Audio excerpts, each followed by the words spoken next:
Iya, eskalasi konflik antara dua negara ini terus mengkhawatirkan, bahkan dunia gempar tatkala kemudian Amerika Serikat membidik ada 3 pusat persenjataan nuklir milik Iran. Akankah kemudian negara-negara besar, para superpower juga akan turun untuk menengahi hal ini?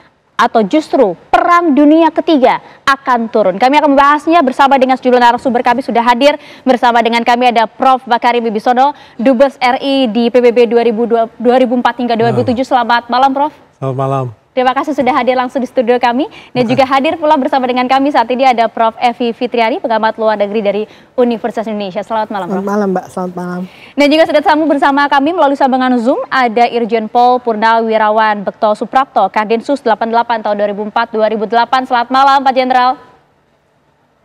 Selamat malam.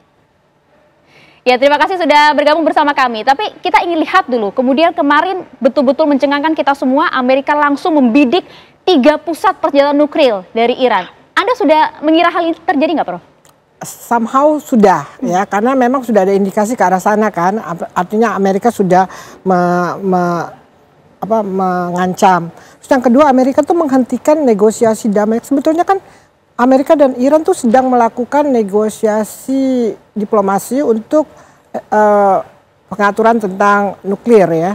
Nah, itu berhenti menjelang serangan Israel ke Iran. Jadi ada tanda-tandanya sudah ada, dan kalau menurut beberapa informasi intelijen kan juga sudah ada gerakan, ya, kapal induk sudah bergerak ke arah. Jadi sebetulnya sih udah ada indikasi ya, Amerika akan terlibat sebetulnya. Oke, tapi kan kalau kita lihat sebenarnya kan Amerika juga belum kelar dengan berbagai permasalahan internal mereka begitu. Mengapa kemudian bisa memiliki kekuatan bahkan keberanian juga untuk melaksanakan hal ini? Karena kita tahu Iran kan nggak akan tinggal diam dengan hal ini, Prof. Evi. Ada beberapa alternatif jawaban untuk itu. Pertama, tipe Donald Trump adalah orang yang memang sebetulnya mungkin to some extent buat kita nggak rasional. Jadi pertimbangan-pertimbangan yang tadi Mbak Maria sebutkan mungkin bagi dia enggak. Terus yang kedua, kuatnya lobby Yahudi dalam pemerintahan Trump sekarang, ya, sangat-sangat kuat.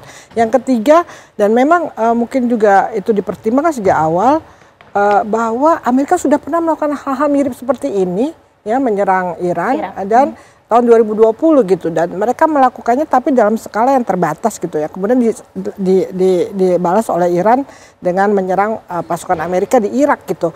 Jadi Amerika sudah pernah melakukan hal seperti ini sebelumnya gitu. Ya, mungkin saya pikir ini masalahnya memang waktunya Amerika didesak Israel, dan terutama desakan Israel, saya pikir. Karena lihat sendiri kan bagaimana kewalahannya Israel menghadapi serangan balasan dari Iran. Jadi nampaknya Amerika mendengar nih call dari Netanyahu untuk membantu membalas gitu, ya. Oke, tapi kalau tadi Anda sampaikan harus ada yang mendesak Amerika juga. Tapi bagaimana kemudian peran PBB, Prof. Makarim? Kalau Anda melihat saat ini, kita tahu betul berkali-kali baik itu resolusi maupun juga kemudian utusan dari PBB dibantah, bahkan juga kemudian ditinggalkan begitu saja oleh Israel. Tapi saat ini berbeda. Ini adalah bukan lagi kemudian konflik antar dua negara besar saja, Iran dan juga Israel, tapi melibatkan juga bagaimana dampaknya secara besar di global, Prof. Makarim. Kalau kita berbicara dari kacamata PBB, ya, Perserikatan Bangsa-Bangsa sekarang merasa situasi yang sangat galau. Dalam arti kata, Perserikatan Bangsa-Bangsa kan berdasarkan pada aturan-aturan universal. Ya. Antara lain adalah Piagam PBB. Di dalam Piagam PBB pasal 51 itu jelas, kalau kita diserang, ya, oleh seorang, maka dia berhak, ya, untuk mempertahankan dirinya atau self defense. Jadi kalau kita lihat sebenarnya yang dilakukan oleh Iran, ya, di dalam waktu dia melakukan serangan-serangan ke Haifa maupun ke Tel Aviv segala macam, sebenarnya kan membalas serangan yang dilakukan oleh Amerika Serikat, ya. Nah, secara hukum internasional itu hal yang dibenarkan gitu, dibenarkan. Tetapi justru sekarang, ya, orang yang diserang, ya, secara satu arah oleh Israel justru dibantu oleh Amerika Serikat, ya. Nah, ini berarti aturan-aturan yang sudah terbangun sejak tahun 45 dahulu itu sekarang udah porak-poranda lah gitu, tidak pernah dianukan lagi.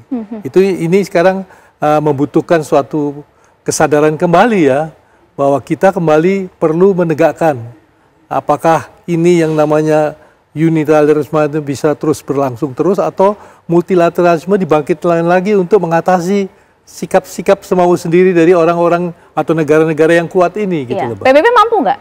Nah, ini perlu kesadaran bersama, Mbak. Karena apa? PBB ini kan adalah suatu organisasi bersama-sama bangsa-bangsa, Pak. Nah, ini perlu juga ada kesamaan konsensus bersama untuk bagaimana kita membuat PBB ini sesuatu organisasi yang bisa responsif terhadap tuntutan zaman gitu.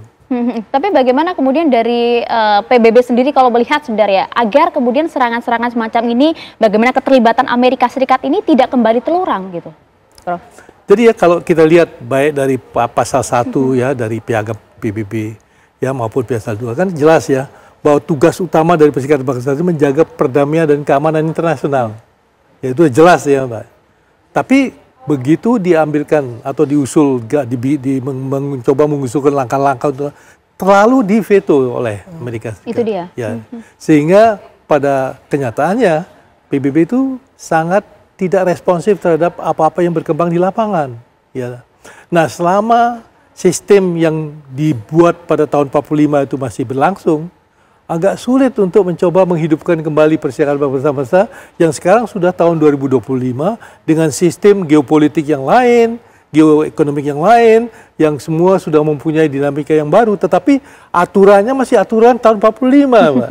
Ya. Nah, ini perlu disesuaikan agar supaya dia lebih cocok dengan situasi lapangan. Gitu. Itu dia. Kemudian kan karena hingga saat ini mungkin sebagian besar pihak, sebagian besar orang melihat bahwa nampaknya PBB belum punya gigi untuk mengatasi hal ini begitu ya. Muncul kemudian beberapa gerakan-gerakan kecil begitu ya, gerakan-gerakan non militer begitu ya yang kemudian menyerang beberapa negara. Seperti kalau kita lihat apa yang dilakukan oleh Hamas dalam hal ini maupun juga punya Houthi maupun juga Hizbullah begitu. Tapi Irjen Bekto, apakah Anda melihat kemudian nanti usai Amerika kemudian melakukan serangannya terhadap Iran, belum lagi Iran sudah mengancam akan tentu membalas hal ini.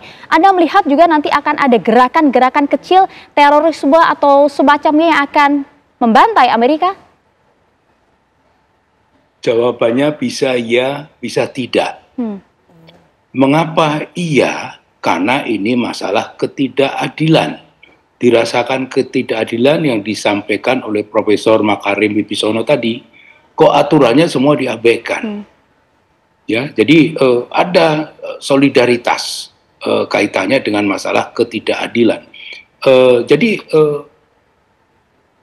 sel-sel tidur teroris yang ada di Indonesia itu bisa tergerak untuk melakukan balasan.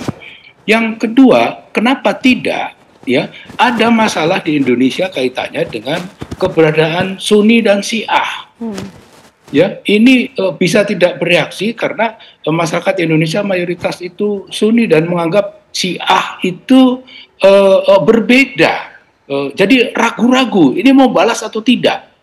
Jadi jawabannya tadi bisa iya, bisa tidak. Gitu. Oke, tapi Irjen Bekto, apakah kemudian Anda melihat kan harusnya ini bisa dilihat secara jelas ya, konflik antara Iran dan juga Israel ini betul-betul pure konflik antar dua negara, bukan konflik yang memiliki sensitivitas agama di dalamnya.